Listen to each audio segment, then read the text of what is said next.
High court advocate, దాని తర్వాత social justice advocates forum బాధ్యుడు, వారికి వెల్కమ్.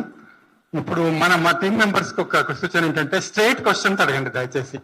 నో ఉపన్యాసాలు కాకుండా స్ట్రైట్ క్వశ్చన్స్, స్ట్రైట్ ఆన్సర్స్ కావాలి. ఇప్పుడు మన జ్వలిత మేడం గారిని, జెండర్ జస్టిస్, ఉమెన్ పార్టిసిపేషన్ చాలా లో ఉంది తెలంగాణలో, నేషన్ కన్నా తెలంగాణలో లో ఉంది.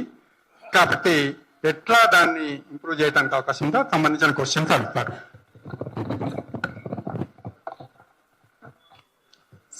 నమస్కారం.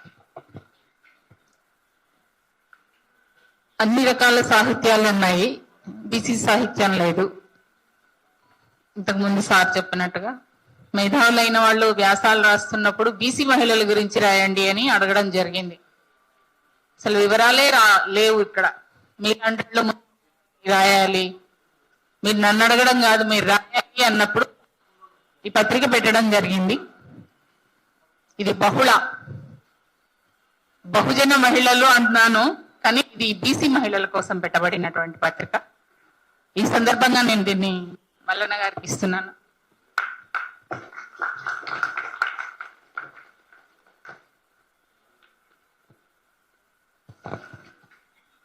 మల్లెశాల అనే వృత్తి కథల సంకలనాన్ని పార్టీ ఆవిర్భావం రోజే నేను అందజేయడం జరిగింది. దాని ఉద్దేశం ఏంటి అంటే, చేతి వృత్తులన్నీ కూడా ఎక్కువ శాతం బీసీలే చేస్తున్నారు కాబట్టి వాళ్ళ సమస్యలకు అవగాహన కోసం అన్నది. ఇక్కడ మురళీ మనోహర్ గారు అడగమన్న క్వశ్చన్,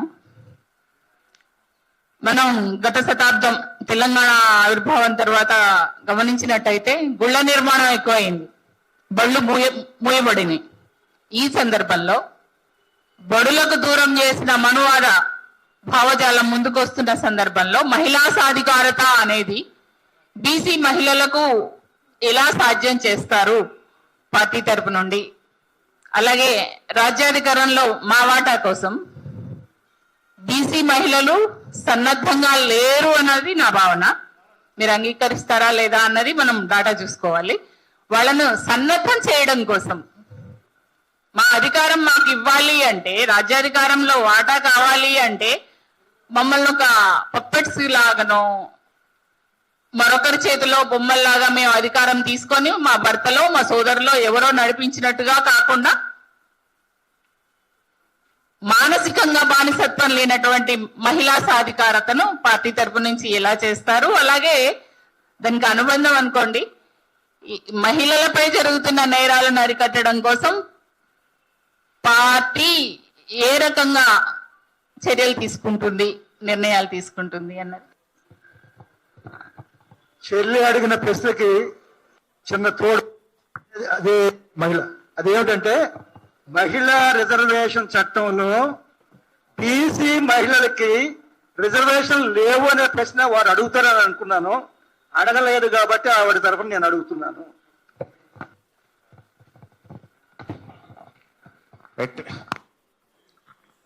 చాలా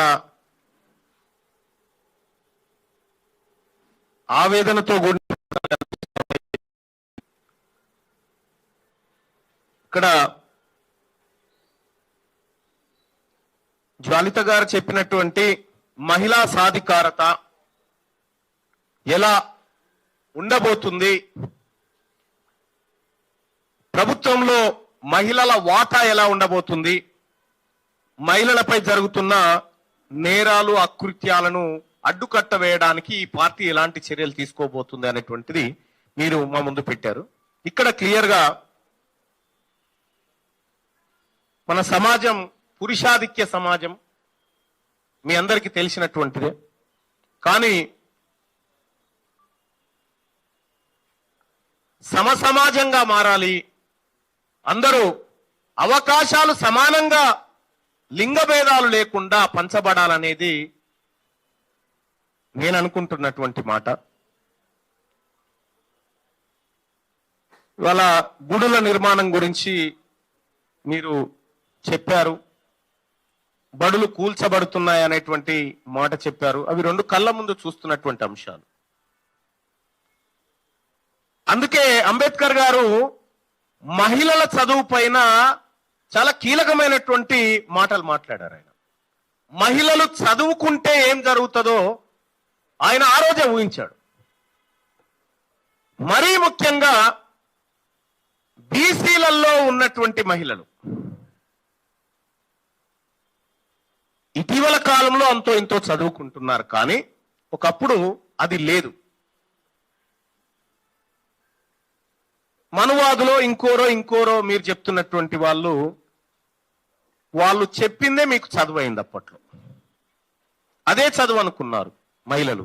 కానీ ఈ తరతరాలుగా మిమ్మల్ని పట్టి పీడిస్తున్నటువంటి ఈ జాడ్యాలు ఏవైతే ఉన్నాయో వీటి నుంచి విముక్తి చేయడం కోసం తెలంగాణ రాజ్యాధికార పార్టీ ప్రత్యేక కార్యాచరణ తీసుకుంటది. రెండో విషయం ఏంటంటే రాజ్యంలో వాటా 33% మహిళలకు రిజర్వేషన్ కల్పిస్తూ కేంద్ర ప్రభుత్వం తీసుకొచ్చినటువంటి బిల్లు ఏదైతే ఉందో ఆ చట్టం ద్వారా 33% రిజర్వేషన్ వస్తే అందులో ఎస్సీ మహిళ ఎస్టీ మహిళకు ఉంది, కానీ బీసీ మహిళకు ఎక్కడ కూడా రిజర్వేషన్ లేదు. దాంట్లో ఈ బీసీ మహిళలకు రిజర్వేషన్ రావాలంటే అక్కడ ఉన్నటువంటి ఎస్సీ మహిళ కానీ ఎస్టీ మహిళ కానీ మేము మహిళలము అనేటువంటి అంశంతో వాళ్ళ ఆలోచన చర్చ సాగాలి. అప్పుడే మిగతా మహిళల పట్ల కూడా ఒక చర్చ వాళ్ళ నుంచి అవుతుంది. ఎందుకంటే బీసీలలో మహిళలు లేక కాదు, సంగం లక్ష్మీబాయి దగ్గర నుంచి మొదలు పెడితే అనేక మంది మహిళలు ఆ రోజుల్లో 1956లోనే సంగం లక్ష్మీబాయి గారు ఎమ్మెల్యేగా గెలిచి ఉంటే ఆ రోజు జవహర్ లాల్ నెహ్రూ గారు అప్పుడున్నటువంటి వ్యక్తిని ముఖ్యమంత్రి చెప్పి ఆమెని మినిస్టర్ని చేయమని చెప్పింది. ఇక ఒకసారి మాత్రమే ఉంటది. బీసీ పురుషులే ఇప్పుడున్నటువంటి పార్టీలలో వాళ్ళ తరం, ఆయన ఒక్క తరం మాత్రమే ఉంటుంది, నెక్స్ట్ తరం ఖతం అయిపోతుంది. ఇక వాళ్ళ దగ్గరకు వచ్చేసరికి జానారెడ్డి గారు, ఆయన కొడుకు, ఆయన మనవడు, అట్లా పరంపర కొనసాగుతుంటది.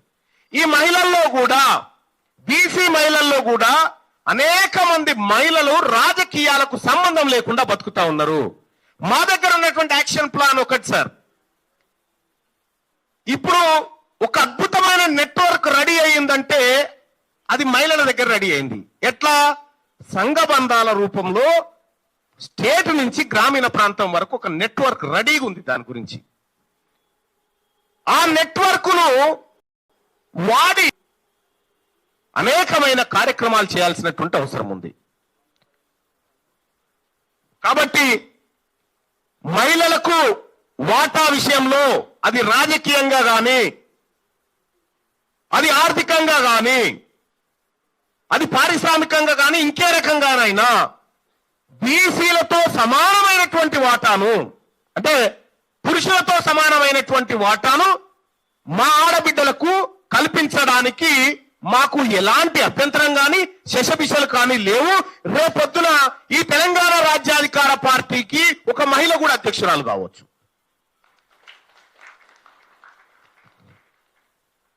అలాగే 33% కాదు, మా మహిళలకు కూడా సమానమైన సగభాగం దాంట్లో దక్కాలి. ఆ దక్కడం కోసం మా వంతు మా పార్టీ ప్రయత్నం చేస్తుందని తెలియజేస్తా ఉన్నా.